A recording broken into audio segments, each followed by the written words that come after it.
Okay class. Today we should learn about time and space. So please bring out your binders. Hey, Mr. M. Are you chewing gum? No. I'm not chewing gum. Then why are you chewing? It's ice. Mr. M. Enough, it's enough. That could break your teeth. That's it.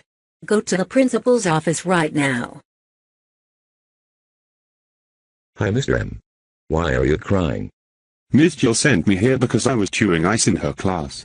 Mr. M. You know that chewing ice can break your teeth. That's it. You are suspended for 19 weeks. Go home now. Mr. M. We can't believe you were chewing ice in Ms. Jill's class at school today and got suspended for 19 weeks. That's it.